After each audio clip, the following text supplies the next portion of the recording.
Hey everybody, welcome back to the shop here at Tusa Acres for another edition of Thingamajigger Thursday. In today's episode, we're going to take a sneak peek at next week's mystery tools.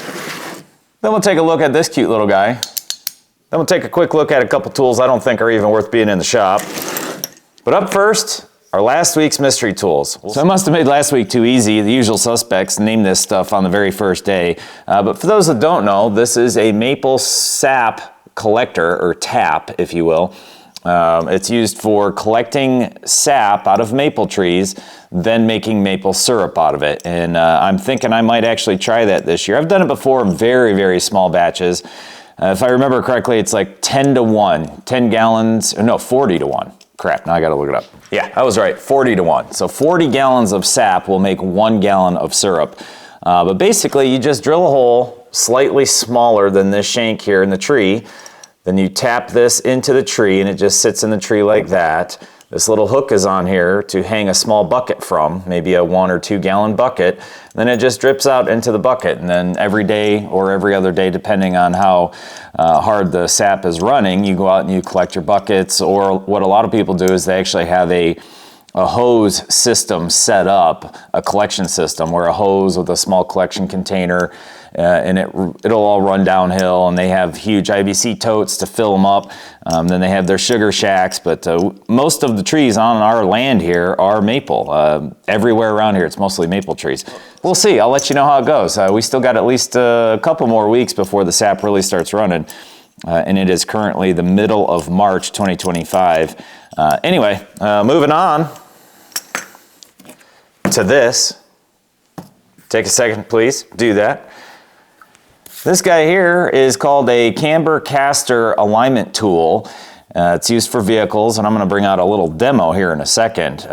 This one is a JH Bender brand, Bender Equipment Company, and it's for checking the camber and caster on your vehicle. Now, for those that don't know, camber is the alignment of the tops of the tires this way.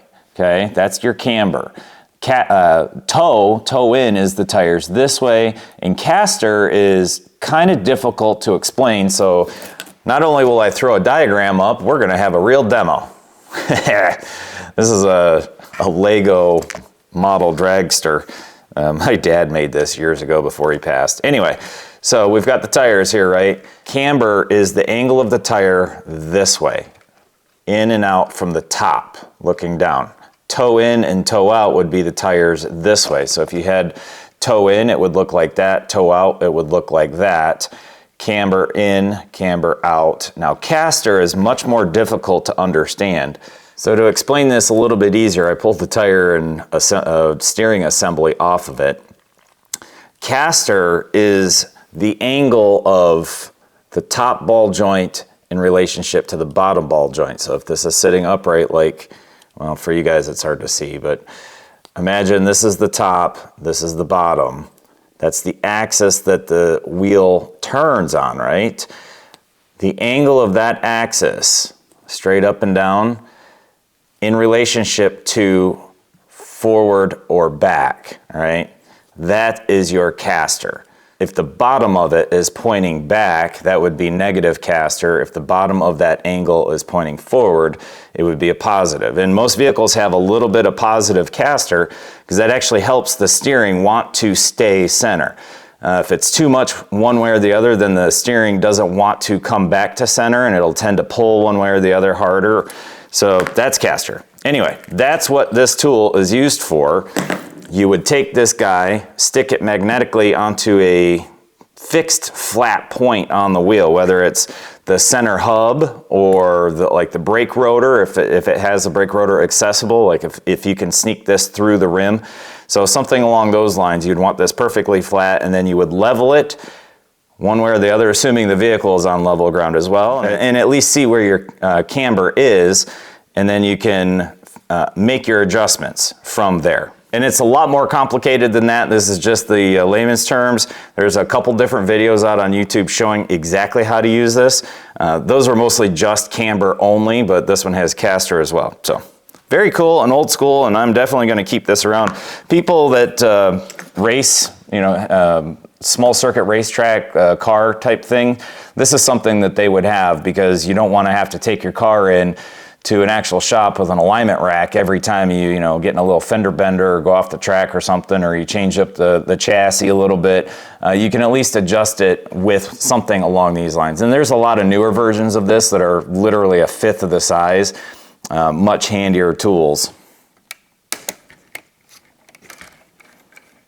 Dad's old race cars put back together. Where did this little dude come out of? I have no idea, maybe right there. Looks good to me.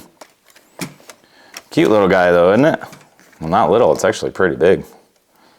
My dad was huge into Legos in his whole life, really. Very cool. Quick story, when I was a kid, my dad was buying me Legos my whole childhood. And then I was a teenager and I wasn't really playing with them much anymore. And my parents were split up, so I was at my mom's house, and we were having this big garage sale, and I had this, like 15-gallon tote full of Legos, and I don't remember how much. It was like 10 or 20 bucks or something like that. We sold it at the garage sale. My dad held it against me literally to the day he died. He kept always bringing it up. Man, I can't believe you sold those Legos. And so next week's mystery tools, I'm going to do 3 of them for you. We'll take a look at this one first. Kind of goofy looking dude here. It's got some funky looking jaws in there, and they actually line up. They spline together almost. This little hammer looking thing right there, I don't know if that's what that's for or not. So that'll be our first one. Then this guy here,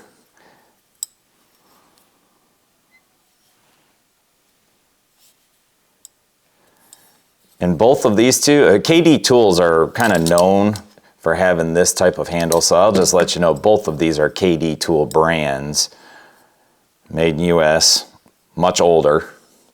That's our second guy. And then this bugger here, it does have 2 separate roller looking things here. So those will be our 3 mystery tools for next week, and pretty much everybody knows the drill by now, but if you don't, go ahead and throw guesses on what you think those tools might be, and I'll reveal those next week and what they're used for. This guy here I thought about using as a mystery tool, but I mean it's kind of obvious. It's just a vise, right? A little bitty hand vise, but it's just really unique. I've never seen one like this. The brand is Palmgren, if that's how you pronounce it, I'm not even sure. Number 15, and it's a little spring-loaded dealio.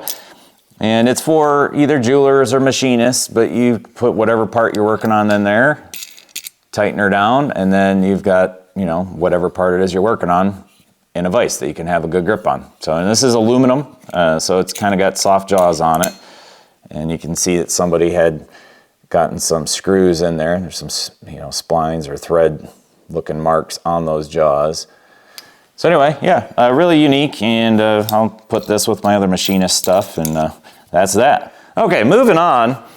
This is a tool that I've kind of noticed over the last few years that I just don't ever use. I think they're really cute and they're great, but 1/4 inch T-handles and breaker bars.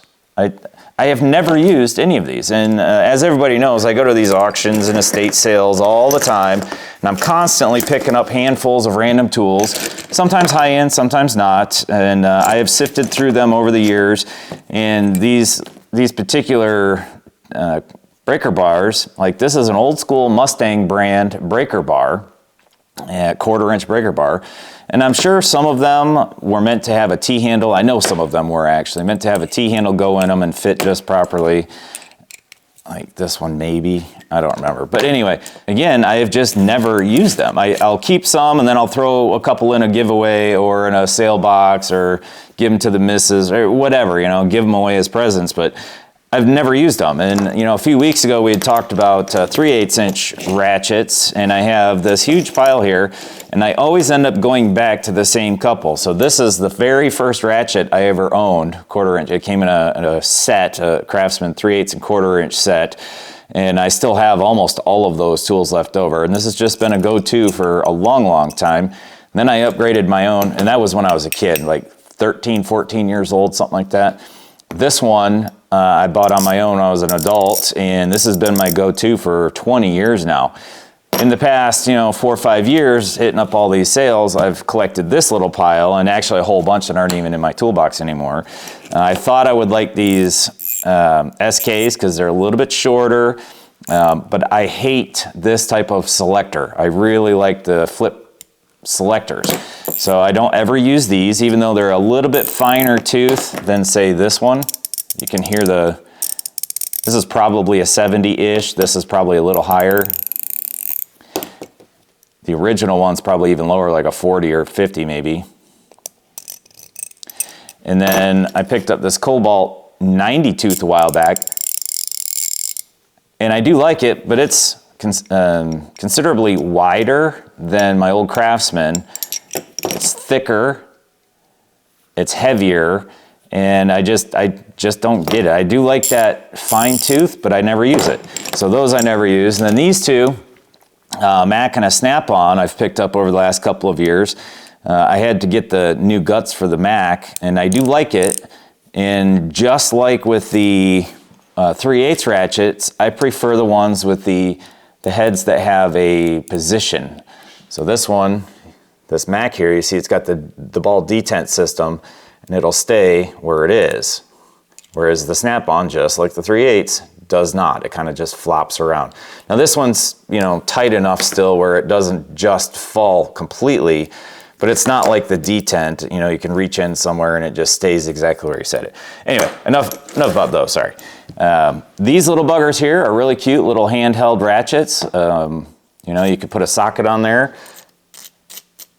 and it's reversible. They both do the same thing. This is obviously 3/8 and 1/4 inch. This one says Taiwan on it. I don't know, maybe it was I don't know. It's not China junk, but it's not US. This one here is an SK, only a 1/4 inch. And it sounds really nice. Again, I hate these selectors, but it's on something different. And I've still never even used this. I'm sure there's a scenario that somebody out there really likes these for, but out of all my 1/4 inch stuff, these two are the only two I ever go for. And I did talk to y'all about these little kits a few weeks ago. Every now and then I'll grab one of these ratchets in here because it's just so small. So if you're getting into this stuff, they look cute and they are, but find a ratchet that you like, maybe two. I wouldn't even bother with the rest of the stuff. I've never once used any of those or those. I never use these because I just don't like them compared to these two. So that's my thought on these things. Let me know if you guys have any dedicated uses for 1/4 inch T-bars or breaker bars, or even the round ratchets. So that'll be it for today, everybody. I appreciate y'all stopping by. Be safe out there. Have a great weekend. Keep yanking on them bootstraps. We'll see you next Thursday.